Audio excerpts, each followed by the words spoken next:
श्रीगुरुभ्यो नमः। हरिः ओम्। कवचम्। ॐ नमः चण्डिकायै। मार्कण्डेय उवाच ॐ निर्दोषं परमं लोके सर्वरक्षाकरं नृणां यन्न कस्यचिदाख्यातं तन्मे ब्रूहि पितामहः। ब्रह्मोवाच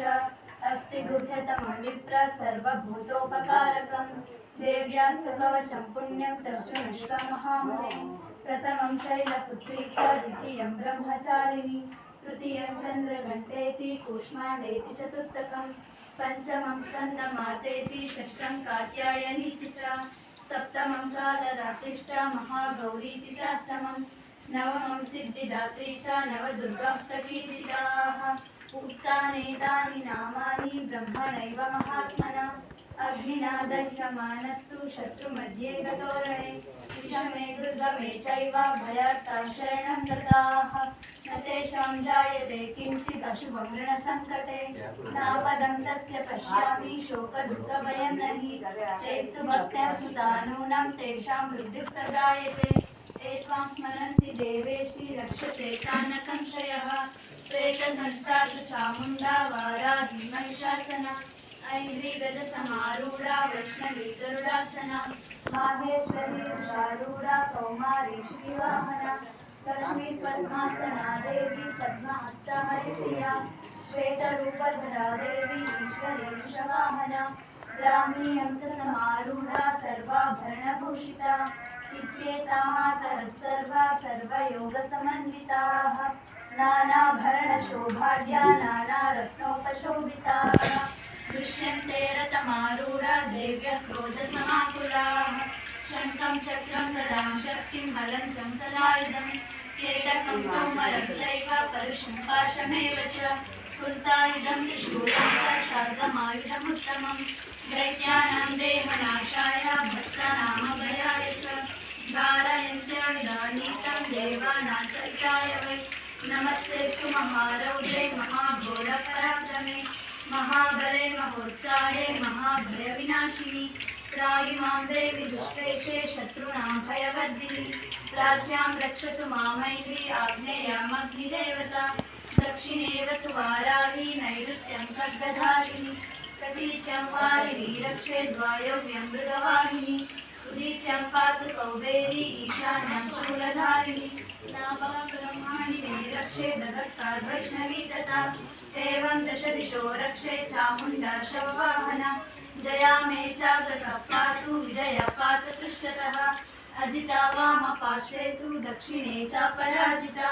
शिखामुद्योतिनी रक्षे धूमामूर्धि व्यवस्थिता मालाधरी ललाटे च भ्रुवौ रक्षे दशस्विनी त्रिनेत्रा च भ्रुवोर्मध्ये यमघण्टासनासिके शर्किनी चक्षुषोर्मध्ये श्रोत्रयोर्भारवासिनी कपोलौ कालिका रक्षेत् कर्णमूले तु शाङ्करी नासिकायां सुगन्धा च उत्तरोष्ठे च चर्चिका अधरे चामृतकला जिह्वायां च सरस्वती दन्तान् रक्षतु कौमारी कण्ठदेशे तु चण्डिका घण्टिकां चित्रघण्टा च महामाया च तालुके कामाक्षी चिबुकं रक्षेत् वाचं मे सर्वमङ्गला ग्रीवायां भद्रकाली च पृष्ठवंशे धनुर्धरी नीलग्रीवा बहि कण्ठे नलिकां नलकूबरी स्कन्दयो खड्गिनी रक्षेत् बाहो मे वज्रधारिणी हस्तयोर्दण्डिनी रक्षेत् अम्बिका चाङ्गुलीस्तथा नखान् शूलेश्वरी रक्षेत् कुक्षौ रक्षेत् कुलेश्वरी स्तनौ रक्षेत् महादेवी मनश्लोकविनाशिनी हृदये ललिता देवी उदरे शूलधारिणी नाभौ च कामिनी रक्षेत् गुह्यं गुह्येश्वरी तथा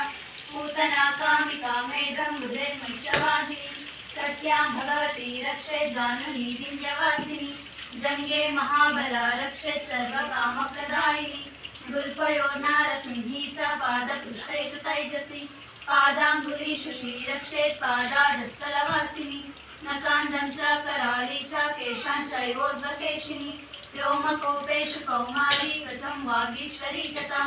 रक्तमज्जा सामांस्या न्यस्तिमेधांसि पार्वती अन्त्राणि कालरात्रिश्च पित्तं चमुण्डेश्वरी पद्मावती पद्मकोशे कफे चूडामणिस्तथा ज्वालामुखी नखज्वालामवेद्य सर्वसन्धिषु शुक्रं ब्रह्माणि मे रक्षे छायां चतेश्वरी तथा अहंकारं मनोबुद्धिं रक्ष मे धर्मचारिणि प्राणापानौ तथा व्यानं समानो दानमेव च वज्रहस्ता च मे रक्षेत् प्राणकल्पं च शोभना रसे रूपे च गन्धे च शब्दे स्पर्शे च योगिनि सत्त्वं रजस्तमश्चैव रक्षेन्नारायणी सदा आयु रक्षतु वाराही धर्मं रक्षतु वैष्णवी यशः कीर्तिं च लक्ष्मीं च धनं विद्यां च चक्रिणि गोत्रमिन्द्राणि मे रक्षेत् पशून् मे रक्ष चण्डिके पुत्रान् रक्षेन् महालक्ष्मीर्भार्यां रक्षतु भैरवी पन्तानां सुपदा रक्षेन्मार्गं क्षेमकरी तथा राजद्वारे महालक्ष्मीर्विजयः सर्वतः स्थिता रक्षाहीनं तु यत्स्थानं वर्जितं कवचेन तु तत्सर्वं रक्ष मे देवी जयन्ती पापनाशिनी पदमेकन्न गच्छेतु यदिच्छेत् शुभमात्मनः कवचेनावृतो नित्यं यत्र यत्रैव गच्छति तत्र तत्र तलाभश्च विजयः सार्वकार्मिकः यं यं चिन्तयते कामं तं तं प्राप्नोति निश्चितं परमैश्वर्यमतुलं प्राप्स्यते भूतले पुमान् निर्भयो जायते मध्य सङ्ग्रामेषु पराजितः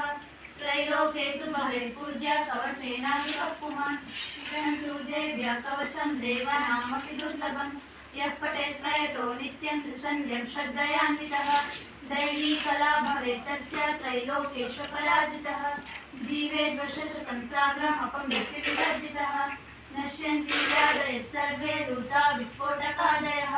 स्थावरं जङ्गमं चैव कृत्रिमं चापि यद्विषम् अभिचाराणि सर्वाणि मन्त्रयन्त्राणि भूतले भूचरा केचराश्चैव जलजंशोपदेशिकाः सहजा कुलजा